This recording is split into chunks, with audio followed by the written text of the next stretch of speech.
Je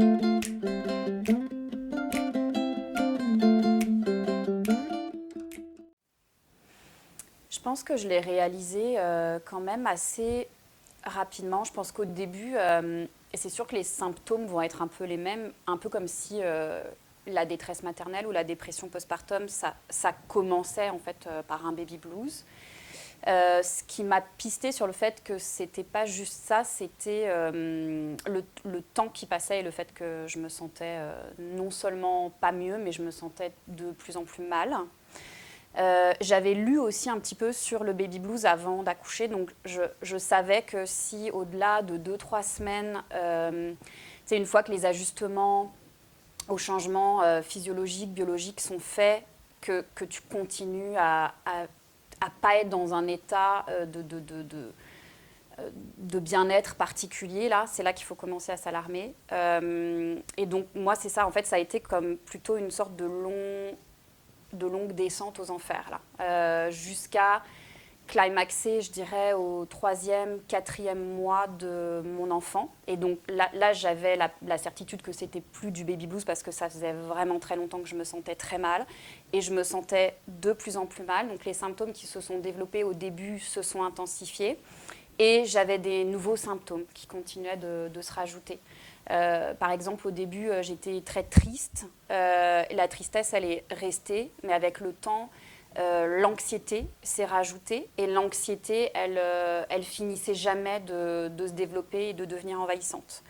Ce qui me faisait réaliser à quel point c'était sérieux, c'était que les pensées négatives que j'entretenais sur moi comme maman, sur la vie que j'avais, etc., elles devenaient de plus en plus envahissantes. Donc au début, je les avais quelques fois par jour et après, je les avais de manière constante.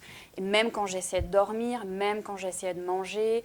Et il y avait jamais de part pour la joie ou même pour une certaine forme de relâchement, en fait. J'étais tout le temps dans un état de survigilance et d'anxiété, de tristesse. Donc c'est ça, le 4e mois, c'est un petit peu le climax pour moi où je me dis non, là, ça fait vraiment trop longtemps que ça va trop mal.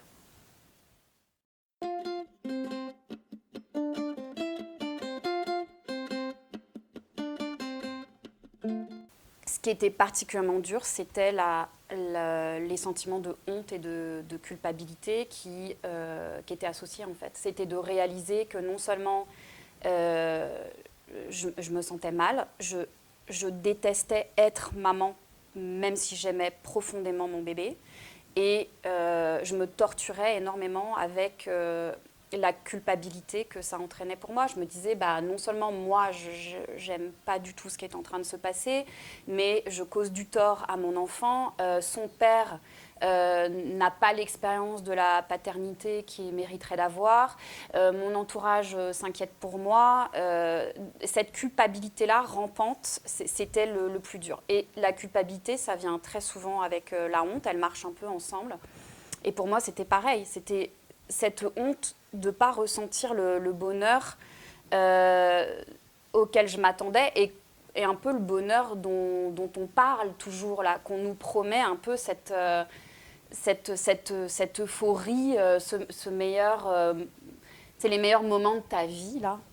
On les associe au fait d'être maman. Et moi, j'avais honte d'être triste et j'avais honte d'être angoissée tout le temps.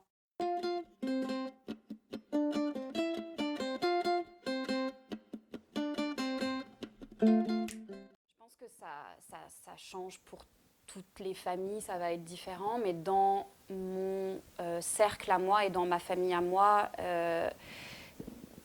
je pense que chacun a fait de son mieux déjà, là c'est important de le mentionner. Ça c'est vraiment arrivé comme une sorte de tsunami. C'est que même si on en entend parler, on n'est jamais vraiment préparé.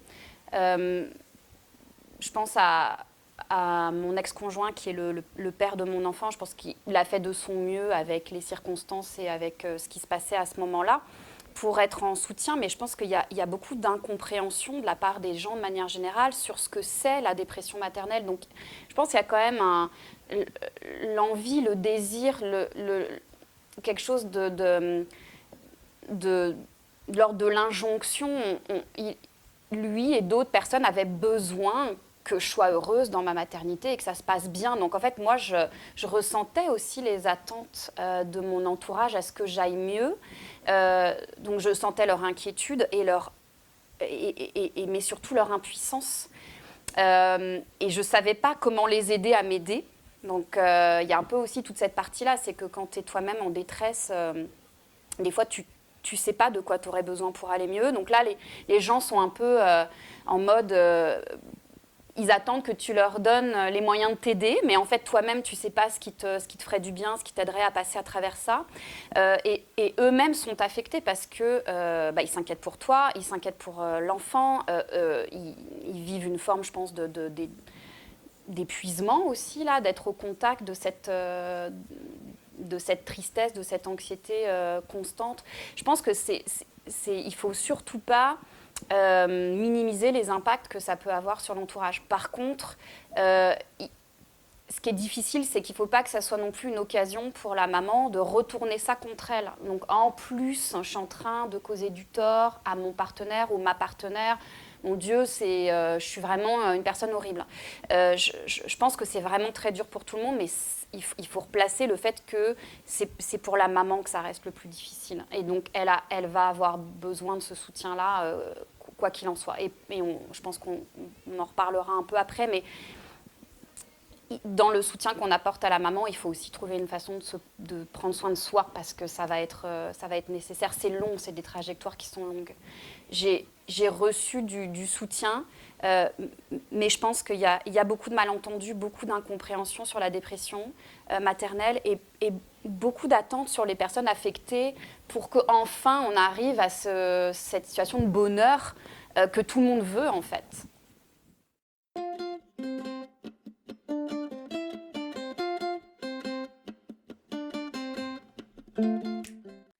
C'est ça, en fait, je me rendais compte que je ne m'en sortais pas et que finalement, l'aide du père de mon enfant ou de la présence un peu plus régulière de ma mère, par exemple, ou même la présence d'amis qui m'aidaient dans les tâches domestiques ou dans les soins au bébé, ce n'était pas suffisant pour me faire aller mieux. Et la raison pour laquelle ce n'était pas suffisant, c'était que la difficulté principale pour moi venait du fait que j'arrivais pas à rentrer dans le rôle de maman. J'arrivais pas, comme on dit, à embrasser l'identité de mère.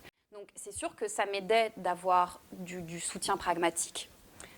Faut surtout pas d'ailleurs minimiser l'importance du répit, du repos, de l'alimentation, etc. Donc c'est un socle qui est hyper important, mais pour moi, dans ma trajectoire, c'était pas suffisant.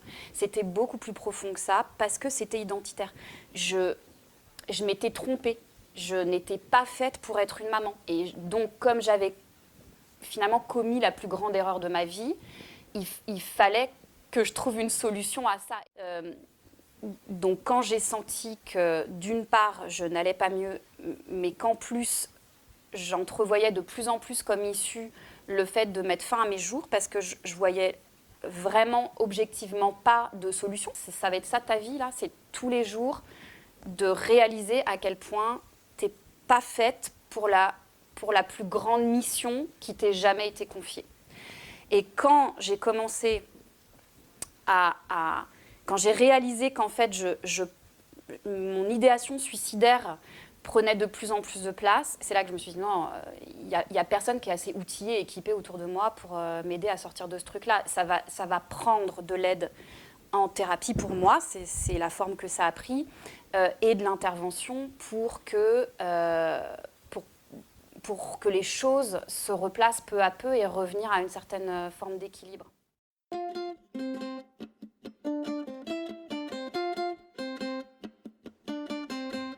De l'aide thérapeutique, donc pour adresser un petit peu les causes plus profondes de pourquoi moi j'avais de la difficulté justement à devenir une maman, pourquoi le devenir mère c'était tellement impossible pour moi. Puis avec l'intervention sur le lieu de crise et l'intervention quotidien, c'était plus des conversations pour faire baisser l'anxiété sur les petites choses de tous les jours. J'obsédais énormément sur le sommeil de mon enfant. On parlait de ça avec l'intervenante. On parlait de son alimentation. L'allaitement, c'était quelque chose qui était compliqué pour moi. Comme tout m'angoissait, on faisait redescendre cette angoisse-là. Puis sa simple présence bienveillante, en fait, était hyper rassurante pour moi.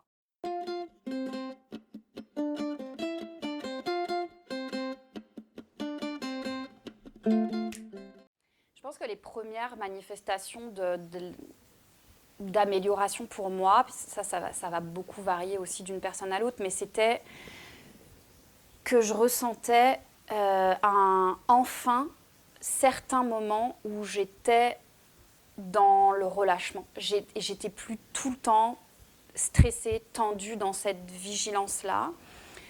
Et ce que ça a fait, c'est que ça a créé, en fait, ce relâchement, il a créé l'espace que j'avais encore jamais expérimenté avant, de la joie d'être la maman de mon enfant. Et quand j'ai senti que je pouvais toucher à ça, là, il y a eu un moment joyeux. Là, j'ai senti le bonheur d'être maman. Ça n'a fait que croître avec des hauts et des bas. Par contre, là, c'est pas miraculeux, c'est pas du tout... tu mets en place ta recette miracle et puis un jour, tu es heureux. Hein. C'est pas comme ça en santé mentale de manière générale et ça l'aide de toute façon pas en détresse maternelle. Mais peu à peu, les nuages reculaient et laissaient de plus en plus de place à cette joie-là.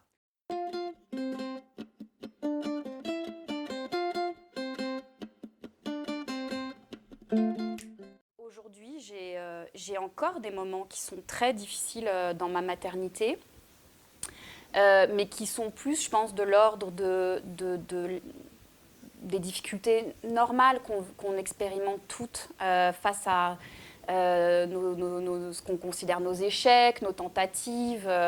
On se développe en fait comme maman avec le temps, mais le grand changement, la grande différence à l'intérieur de moi, c'est que j'ai pas de doute, j'ai plus jamais le doute que je suis la meilleure maman pour mon enfant. Cet enfant-là, la meilleure maman qu'il peut avoir, c'est moi.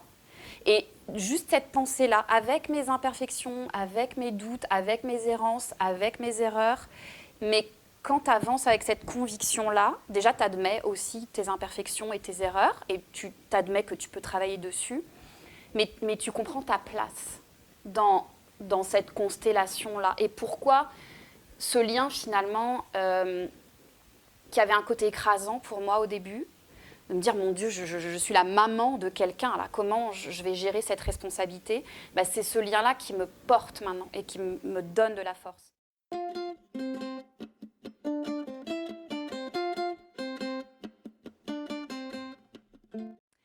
Mama Joya, c'est une organisation qui accompagne les mamans qui vivent de la détresse maternelle, donc comme ce que j'ai vécu moi. L'initiative, en fait, est née dans ma tête, pendant mes épisodes de dépression.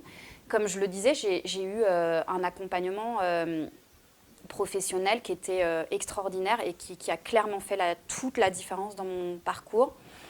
C'est de là, en fait, qu'est venue l'idée de se dire j'imagine, je rêve d'une structure où il y a des professionnels qui travaillent que pour cette clientèle-là, qui sont spécialisés, qui ont développé une expertise en psychologie périnatale et dans d'autres domaines de la périnatalité pour accompagner spécifiquement cette clientèle-là et leur bébé et travailler à la relation et au lien d'attachement. Donc Mama Joya, c'est une création en plusieurs étapes. Aujourd'hui, c'est de la thérapie individuelle et de la thérapie par le groupe.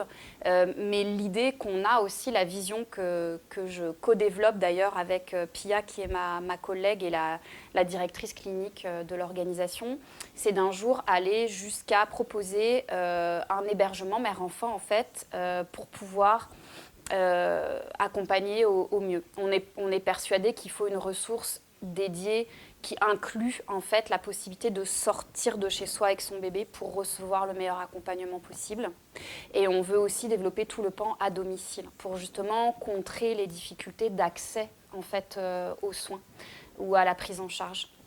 Et au-delà des activités à vocation psychosociale et thérapeutique, on veut aussi sensibiliser sur ces questions-là pour pour normaliser les conversations autour de la dépression maternelle, pour faciliter ce dépistage et l'autoréalisation et continuer à déconstruire la honte qu'il y a autour de ça pour que les mamans puissent aller saisir l'aide qu'elles méritent. Elles méritent de se faire aider. Elles n'ont pas à supporter ça au nom de je ne sais quelle idéologie maternelle.